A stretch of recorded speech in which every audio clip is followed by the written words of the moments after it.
Moi, je pense que le gouvernement doit faire preuve d'être un peu raisonnable, c'est-à-dire, il dit lui-même que sa réforme ne peut s'appliquer et il souhaite qu'elle s'applique en 2025 ou en 2035. Donc, on n'est pas pressé sur le sujet. Donc, si vous êtes d'accord pour attendre 2025 ou 2035, attendez 2022. 2022, on a une échéance électorale importante dans notre pays. Vous avez votre propos. Madame, laissez-moi terminer, je ne vous ai pas interrompu. Madame, vous prenez votre... Non, votre réforme... Non, votre réforme... On va laisser Emmanuel Bompard terminer. Madame, ce n'est pas vrai. Votre réforme, la preuve, on vous dites... On va pas reporter. Je vous demande juste... J'ai bien compris que vous n'avez pas envie de reporter, vous savez. Mais on m'a posé la question à moi, madame. À mon avis, ce que vous devriez faire. Je me permets de vous dire que dans le respect de la démocratie, je pense que vous attendriez 2 ans. Donc vous 2 ans soumetteriez... et demi d'immobilisme encore. Madame... Si vous parlez comme ça avec les organisations syndicales, je comprends que j'ai l'impression que vous les entendiez pas. Vous voyez? Parce qu'après, si vous appelez ça de la discussion, c'est sûr qu'après les gens se disent... on vous écoute.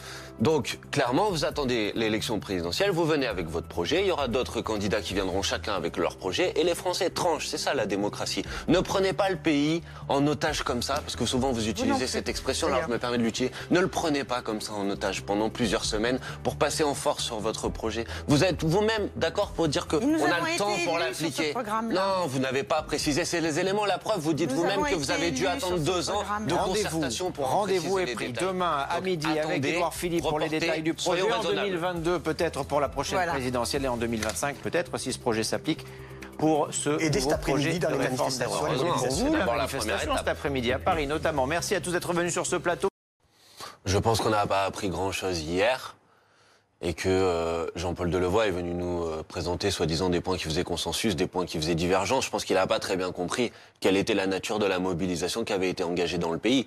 Parce que les gens qui se sont mobilisés jeudi dernier, ceux qui se mobilisent aujourd'hui, ils ont bien compris le principe général de cette réforme, même s'ils n'en connaissent pas tous les détails de mise en œuvre.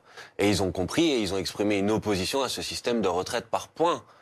Et le haut commissaire, M. Delevoye, manifestement ne pose pas la question, alors qu'il le devrait dire s'il devait donner les points qui faisaient consensus et les points qui faisaient dissensus. Qu'il y avait un point qui faisait dissensus, c'était cette réforme de retraite par points. Voilà, les gens ne sont pas d'accord avec le fait que la retraite soit soumise comme ça aux aléas de l'histoire, que la retraite soit transformée dans une sorte de tombola où vous connaissez le prix du ticket à l'entrée, mais vous savez pas ce que vous allez avoir à la fin. Vous voyez, ça c'est pas possible. On a un système de retraite par répartition en France qui est l'un des plus efficaces d'Europe, qui est l'un des plus efficaces du monde. Pourquoi vouloir l'attaquer et le remettre en cause comme essaye de le faire ce gouvernement? Et le fait que la garantie dans la loi, que la valeur du point ne puisse pas baisser, ça ne vous fait pas changer d'avis? Mais d'abord, il faudrait savoir de quel point on parle. Est-ce qu'on parle du point quand on achète les points? Est-ce qu'on parle du point quand on transforme les points en pension de retraite? Pour l'instant, personne n'a donné de précision sur ce sujet. Et puis, il faudrait savoir qu'est-ce qui ne va pas baisser. Est-ce que ça ne va pas baisser pour une même personne? Ou est-ce qu'on est d'accord que ça va baisser pour une génération par rapport à l'autre génération? Vous voyez, tout ça est confus, on comprend rien, c'est flou. Donc maintenant, qui donne les éléments de précision, mais qui comprennent bien que l'opposition, elle n'est pas une opposition sur savoir si on va commencer en 2025, en 2035 ou en 2045. Elle est une opposition sur le principe de cette retraite par points.